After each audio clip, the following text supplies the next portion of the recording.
Just have to say fair play to Suga Sean O'Malley, man. I mean, this man, he's just done it. He has secured his biggest fight in his career, and he's got nothing to lose. I would say so. He's got nothing to lose. What, he lost to... What, he's ranked number 13 and he lost to number 1. Oh, wow. I mean, if he gets schooled, it is a bit embarrassing, but... You know... Happens. But here's the thing, I don't think he can get schooled because it's only 3 rounds. I mean, that is fantastic negotiation from Suga Sean. That's only 3 rounds. I mean, like Petr Yan, he should have negotiated to be the co-main of Hamzat Nate Diaz, a fight night main event, but no. Sean O'Malley is the biggest star. That's all it tells me. Because, like, Yan on paper should be the biggest star. He's beaten Aldo, you know, he's beaten Sandeg, and he's beaten a lot of big names. He's had the title before, but Suga Sean O'Malley, he's just turned himself into a huge star, and he's used the UFC platform correctly. He has shown the pathway to how to use this platform. You gotta make yourself a star, you know, Twitch, YouTube, Instagram, you know, the man knows how to sell. He's just made himself into a huge pay-per-view star without even being ranked half the time. He's only just been ranked when he beat Piver. That was in December. And he was still a big name for that. And one thing I gotta say, fair play. He has said he will fight the biggest names when he gets paid. He gets a new contract, he does it straight away.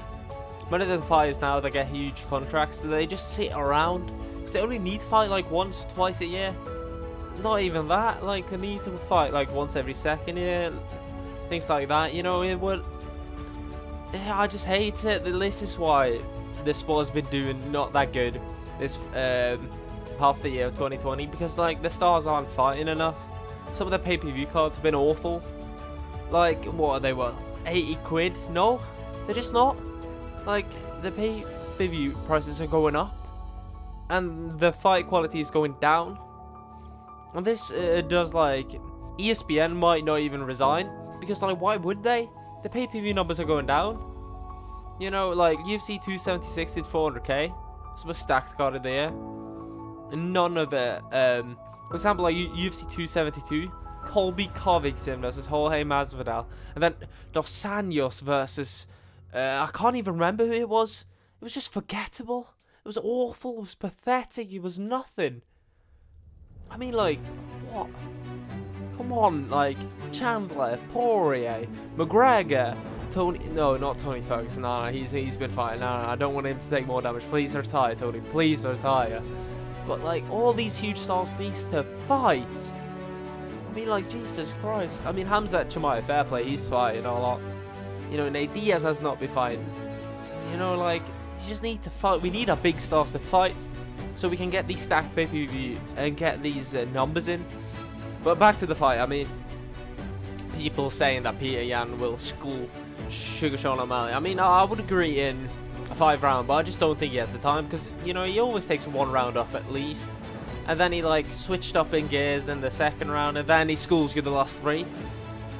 But, like, the first 2 rounds will be extremely close, and Suga Sean will most definitely win the first one. So, you know... It is hard. It's hard to call, but I have to look at the Sandhagen fight. But, like, that was a 5-rounder. You know what I mean? Like, it wasn't close because Petr Yan schooled him for the last 3. But, like, Sandhagen won the first, and the 2nd was close, and then he got schooled. But Petr Yan doesn't have the time to do that this time around, and, like, the reach. Jesus Christ, how are these two in the same weight class? Petr Yan looks like a little kid compared to Suga Sean, you know, I mean... They're so different in size. Petr Yan isn't even that jacked. I mean, like, how are these two in the same weight class? But, like, I just think this is brilliant management from Suga Sean. Because even if he loses, he will not be schooled. I mean, if he gets knocked out, that is a bit embarrassing. But it's Petr Yan. He's one of the best boxers in the world. Well, MMA boxers, chillax. I mean, not saying he's one of the best boxers, but you get what I mean. Like, he is one of the best strikers in the world. And they will fight again. I truly believe they will fight again. But, like, it's just the perfect time because who else are they going to fight? What? Petr Yan can fight Cejudo, I guess. But then who's Suga Sean going to fight? What? Ricky Simone? No name value? Nobody's interested in that. And then everyone's just going to say Suga Sean is just getting fed another newbie guy to make him look good. Rob Font is taking a lot of damage. Don't want him to fight again. Soon, at least. Then he just has to wait for all these Dominic Cruz versus Cheeto, Song Yadong versus Corey Sandhagen, Morale versus Aldo. Then he's just going to have to wait for all these fights to take place. And he's just going to sit there. But, like, yeah, it's just the perfect time. And then, but this UFC 280 card is going to be stacked. I can't wait for this. Oh, Jesus Christ, I can't wait. But, like, what would be the aftermath of this fight? What would be the aftermath? I mean, if Petr Yan wins, what does he actually gain? I mean, if he wins this and then one more fight, I think he should fight the title. Or if Dillashaw beats Aljo, which I kind of think the UFC wants, because Aljo has just been asking for more money when he doesn't deserve more money, you get what I mean? That would be a great fight, Dillashaw versus Petr Yan. But what if Suga Sean wins? I think then they two, well, of course he gets the next title shot. If he becomes the bantamweight champion of the world, oh, that man, oh, it would be sick. What I want, Suga Sean O'Malley, bantamweight champion of the world. Paddy the Baddy, lightweight champion of the world. And then they meet in the middle, 145, even playing field. That would blow the roof off the gaff, like they always say Paddy do. Like, and then in Liverpool Stadium, oh, that would be great. I would love that. That would be sick. But okay, back to the fight. I mean, Suga Sean definitely wins round one. He will outpoint Petr Yan. But, like, if this fight would have taken place in, like, 2019, 2020, I would not give him, like, Suga Sean a chance. Because Petr Yan just looked unbeaten. And, like, he just, nobody could beat him. But Aljo's shown that he's so slow. Because, like, Aljo's sort of shown the game plan against it. You don't have to wrestle. You just have to really be on him the first, like, 2 rounds. Which nobody has really done before. Aljamain Sterling showed it at UFC 273. I think that is how you beat Petr Yan. You really on him the first 2 rounds and outpoint him, and then just don't get knocked out the third. Because let's be honest, Petr Yan will school Suga Sean in the third round. It could be a draw, but it depends on the judges, I would say, because, like, judges are really stingy giving out 10-8 rounds, so you never know with the judges. If they're, like, good judges, I think a draw would be a great shout. But yeah, you never know with the judges. You know, like, judges are truly awful, so they're a bit like flipping a coin. So I wouldn't bet on it. But I don't know what the odds will be for this fight, but, like, putting a little bit of money on Suga Sean O'Malley, if he has a good odds, I mean, I would do that. I'm not a betting man, so I won't do it, but you know what I mean? Like, if I was a betting man, I would do that. Because Suga Sean O'Malley is an amazing striker.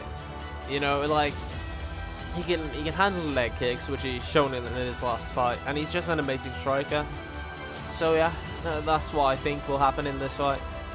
If I'm gonna give a prediction, I have to say Petr Yan. I'm sorry to say, I have to say Petr Yan, because I have no clue. Like, if Suga Sean O'Malley is ready for the big leagues. He's just the most safe pick, Petr Yan, because, like, he has shown it against everyone in this division. He's shown it. He's proven it. He's got the t-shirt. You know, he's done it. But, and also you got to remember, in the last fight, he didn't have any corner. This will be in his home backyard, you know. I mean, Abu Dhabi is like the Russian backyard, isn't it? So, yeah, I would say Petr Yan, either 3rd round TKO, or he wins on points, like, what? I would say 28, or 29, 28. I think he can win that, or yeah. I think that's how this is going to end out. But Suga Sean O'Malley has a good chance. I think this is the right time to get Petr. Don't let him get a win. You know, take him while he's on a skid. I mean, like, you can, like, fair skid or not, he got robbed, who cares, he's still on a skid, but it's happened, the fight has happened, he's lost twice, get him now, and he hasn't fought in, like, a few months, so, like, you know, Suga Sean O'Malley, he's been in there, he's been right there, you know, and now he's going back in, because, like, let's be honest, they're treating the Pedro fight as a win for Suga Sean, you know, get right back in there, he's on an amazing run, and let's see what Suga Sean is made of. Will the Suga Sean beat Petr Yan? Or will Petr Yan make it look like a fool? Comment down below. I want to hear your predictions down below. And I'll see you later. Like, subscribe, do everything like that. And I'll see you later. Peace.